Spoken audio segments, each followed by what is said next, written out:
নমস্কার। ক্যামেরার ওপারে আমার বন্ধু অমিত সবে কেরালা থেকে ফিরেছে। ফিরতেই আমি জিজ্ঞেস করি ওখানে কি কি খেলি। বলে আমার বন্ধুরা তো ওখানে বেশিরভাগই নিরামিষাশী, তাই আমি নিরামিষই খেয়েছি প্রায় সব। আমার আক্ষেপের শেষ থাকে না। দাঁত মুখ খিচিয়ে বলি, ওখানে গিয়ে নিরামিষ খেলি রোজ?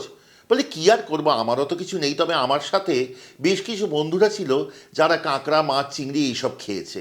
আমি বললাম ওখানে গিয়ে খেলি না, সি ফুড এত ভালো। যাই হোক, কী আর করা, দুধের স্বাদ ঘোলে মেটাবো। আজকে লস্ট অ্যান্ড রেয়ার রেসিপিসে শিখব এমন একটি রান্না যাতে কেরালার প্রভাব খুব স্পষ্ট। এই রান্নাটি এমন সুস্বাদু যে একবার খেলে ভোলা যায় না। আর সবচেয়ে মজা হলো এই রান্নাটি আপাম বা ভাত বা পোলাও সবের সাথে সমান সুন্দর লাগে। আজকে শিখব নারকেল দুধে মাছ। চলুন শিখি। এই রান্নাটি আমরা পেয়েছি রেণুকা দেবী চৌধুরানীর রকমারি আমিষ রান্না বইটি থেকে। এর জন্য প্রকাশক আনন্দ পাবলিশার্স প্রাইভেট লিমিটেডকে জানাই অকুণ্ঠ ধন্যবাদ। নারকেল দুধে মাছ রান্নার জন্য প্রথমে বড় বড় মাছের টুকরো হলুদ আর নুন দিয়ে হালকা ভেজে তুলুন। তারপর সেই তেলেই টমেটো ভেজে তুলুন।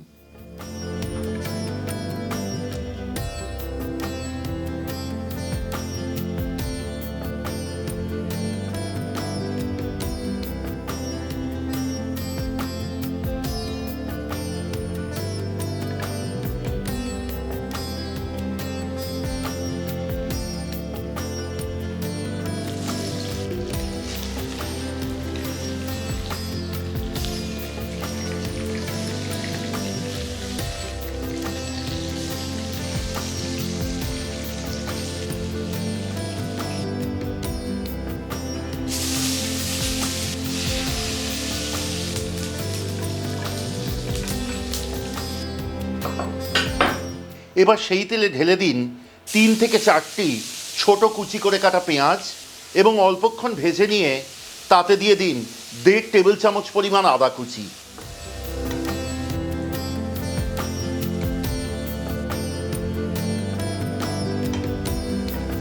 পেঁয়াজ এবং আদা কষান ততক্ষণ যতক্ষণ না কাঁচা গন্ধ চলে যায়।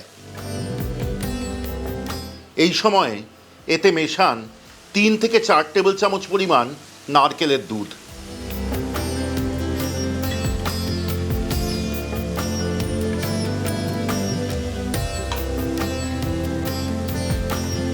এবার এতে দিন খানিকটা কারি পাতা, আগে থেকে ভেজে রাখা টমেটো, নিজের স্বাদ অনুযায়ী কাঁচা লঙ্কা এবং যদি থাকে তাহলে দেখতে ভালো লাগবে দিয়ে দিন বেশ কয়েকটি পাকা লঙ্কা। মশলা আবারও কষিয়ে নিন। মশলা কষানো হলে এবার তাতে ঢেলে দিন 3 থেকে 4 কাপ পরিমাণ নারকেলের দুধ।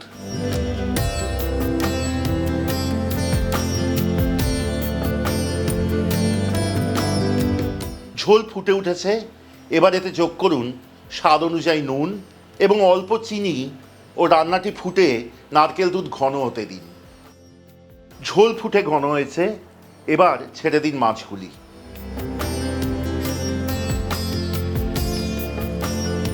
রান্নাটি এবার ফুটতে দিন পরবর্তী মিনিট 5। অতীব সুস্বাদু এই রান্নাটিতে এবার ঝোল ঘন হবে। ব্যাস, আর কিছু করার নেই, তাহলেই কিন্তু নারকেল দুধে মাছ প্রস্তুত। এই রান্নাটি পরিবেশন করতে পারেন সাদা ভাত অথবা পোলাও অথবা ঘি ভাত অথবা আপামের সাথে। কেমন লাগলো আজকের পর্বটি আমাদের কমেন্টে লিখে পাঠান। এই সুন্দর সুস্বাদু অথচ সহজ রান্নাটি প্রত্যেকে বাড়িতে করুন এবং শেয়ার করুন বন্ধু বান্ধব আত্মীয় স্বজনদের সাথে।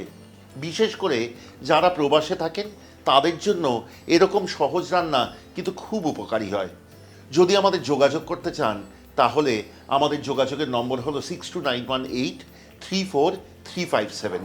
এই নম্বরে আমাদের সাথে যোগাযোগ করে আমাদের থেকে খাবার নিতে পারেন অথবা আমাদের সাথে ভাগ করে নিতে পারেন নিজের পরিবারের রেসিপি, নিজের পছন্দের রান্না এবং পরিবারের গল্প। যদি ভালো লাগে আজকের পর্বটি শেয়ার করুন, সাবস্ক্রাইব করুন এবং সঙ্গে থাকুন, খুব আনন্দ পাবো। যদি মনে করেন আমাদের চ্যানেলের সব রান্নার নোটিফিকেশন প্রথম পৌঁছবে আপনার কাছে তাহলে অবশ্যই বেল আইকনটি কিন্তু টিপে দিতে ভুলবেন না। আজকে এই রান্না পরিবেশন করব ভাত দিয়ে।